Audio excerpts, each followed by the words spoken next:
Welcome back to another album review. Today I'm going to review Demon Hunter's fourth album. I know I haven't done a review for this band in a little while. Well, not a little while, probably over a month now actually. I can't remember when I did the Summer of Darkness review, but yeah, I really like this band and I said I would review their discography, so far I've listened to this through about 3 or 4 times, and let me tell you that my opinion of this album has changed drastically throughout the 4 times I've listened to it, which is a little weird, I think. It doesn't happen to me much with albums. This album is definitely a grower, and at first when I gave this a listen, I was like, I am not looking forward to reviewing this, you know. I was just like, man, why do so many people like this album? It's their worst. I thought it was their worst. It's not their worst. I really don't think so. I don't think a lot of people think that, to be honest. But I'm gonna get into the album review today. I'm gonna go track by track like usual. And we're gonna start off with track 1, which is the title track, Storm the Gates of Hell. And, you know, it's pretty typical of this band to have a really kind of heavy, abrupt, short opening. And it really is a heavy one. It's just like all screamed vocals. I really like how the guitars are in the chorus and kind of the progression it has. The only issues, it doesn't have very many sides to it. It's pretty much just on 10 the whole time, and it's just like crazy the whole song.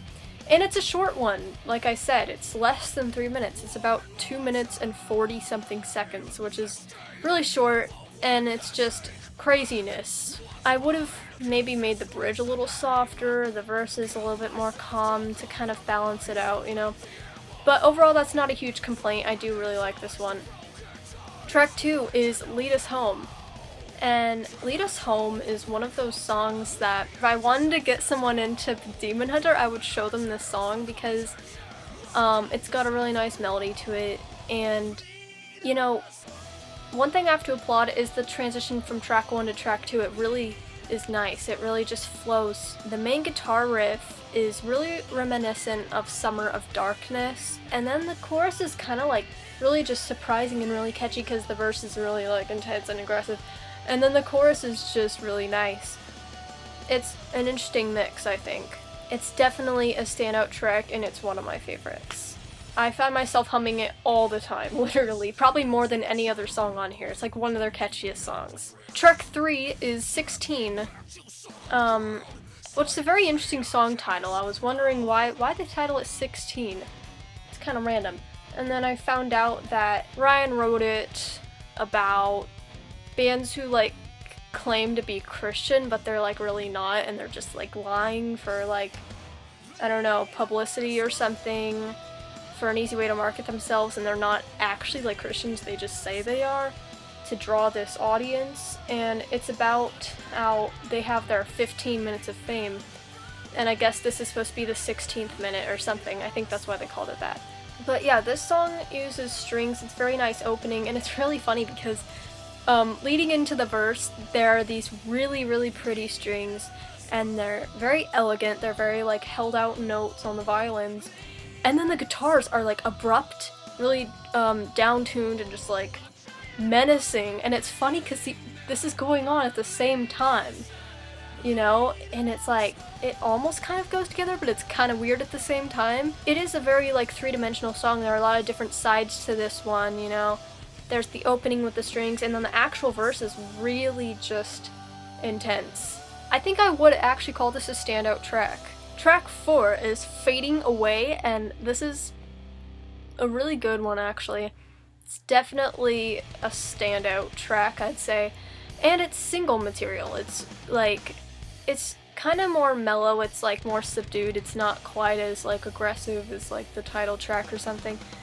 And honestly, Ryan's singing voice is crazy in this track. Like, he hits these really high notes in the chorus. It's great. I feel like you could show this to like a person who's like more into like pop or rock, and they would probably still like this one because it's just got such a good melody to it. It's probably the second best on here, I'd say, or maybe the third best.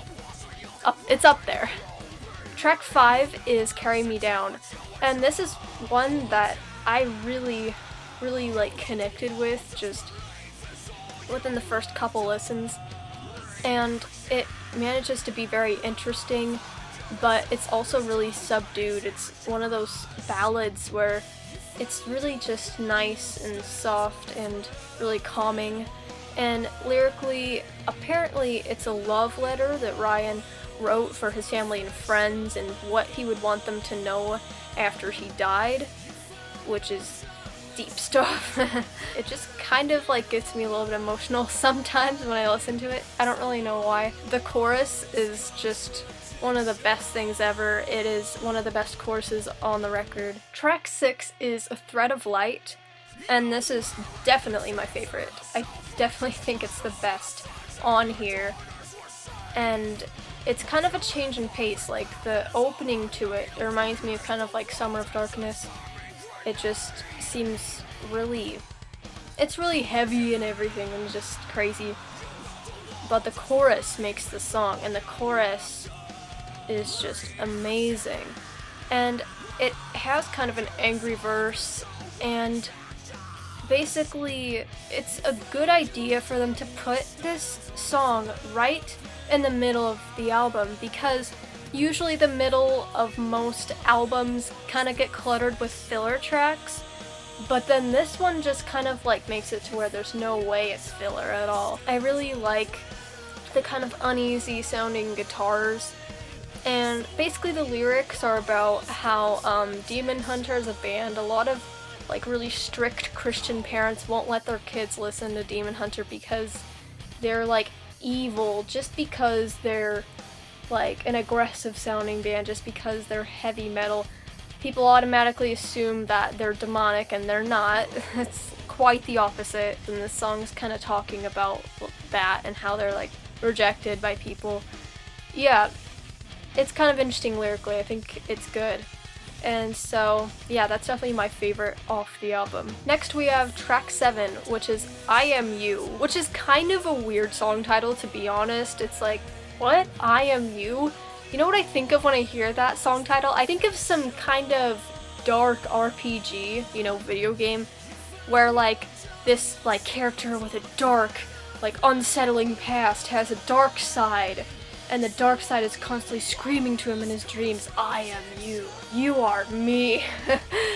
And I think of like Cloud and Sephiroth from Final Fantasy. I don't know, I just went off the tangent there, I didn't mean to do that, but like this song is actually, it's not really dark like that.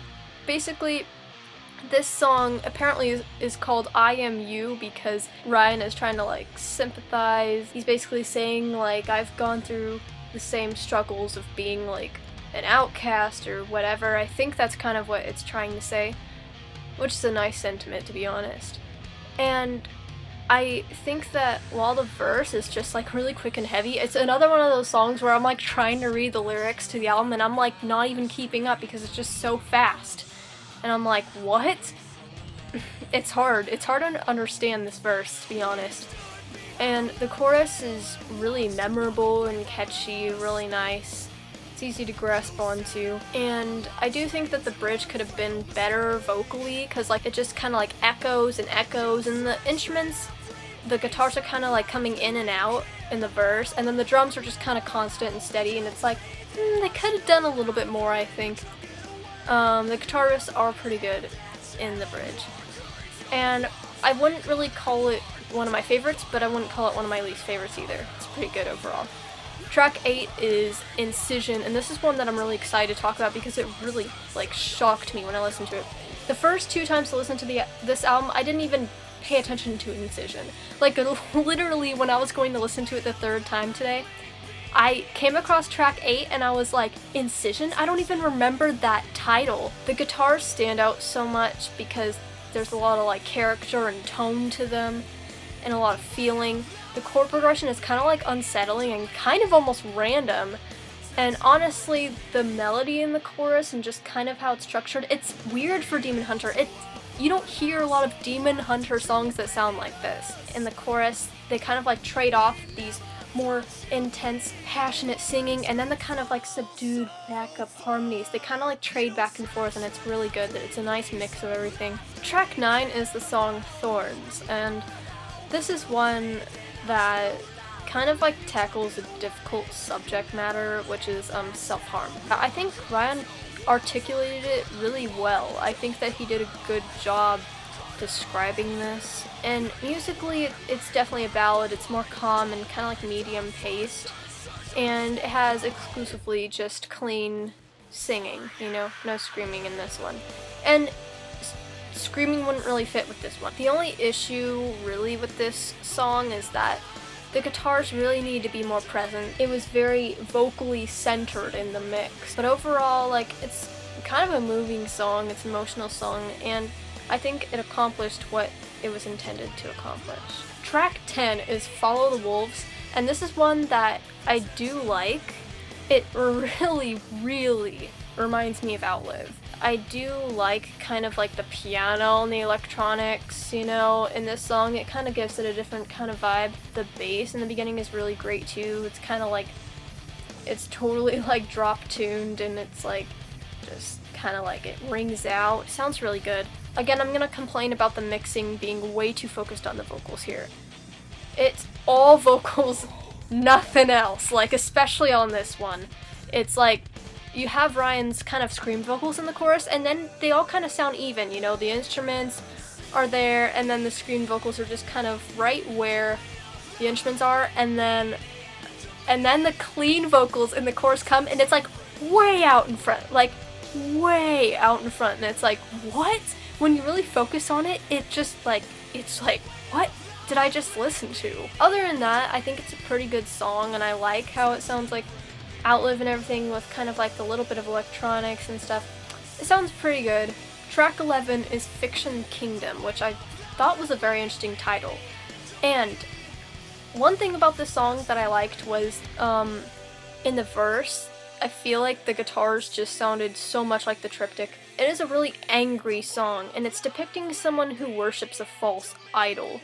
And that's probably why the title is Fiction Kingdom. And so basically the chorus of the song has a pretty good melody, and it really works, you know. Fiction Kingdom is very enjoyable, you know, and it's really pretty awesome, to be honest. I don't know if it's one of my favorites though. Track 12 is called The Wrath of God, and this one is kind of disappointing for a closer. If you know me at all, you know that when I do album reviews, I judge closers very harshly. Like, I expect a lot out of them. If you're closing out an album, you better be good. Like, it better just stand out. It better just pull you in. This song does not do that. This song is heavy and abrupt, and they try to do the same thing they did with Summer of Darkness when they closed it out with a really abrupt, kind of heavy track, kind of chaotic track.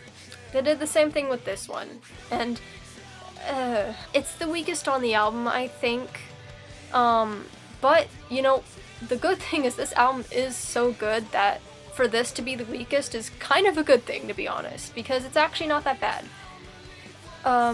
It kind of like, the only thing is that it kind of sounds like The World is a Thorn, which is their 5th album, which is the album right after this. I do actually like the guitar solo quite a bit because I'm a sucker for guitar solos. I mean, it was kind of random to just like appear suddenly. I'm just like, whoa, what's happening?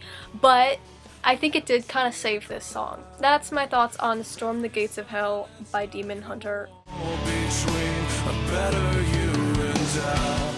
It's a pretty darn good record. Like, it grew on me so much. There are a lot of songs on here. The only one that is really a filler track is The Wrath of God, and every single song in here is memorable in its own way. Another thing I really enjoy is the album cover.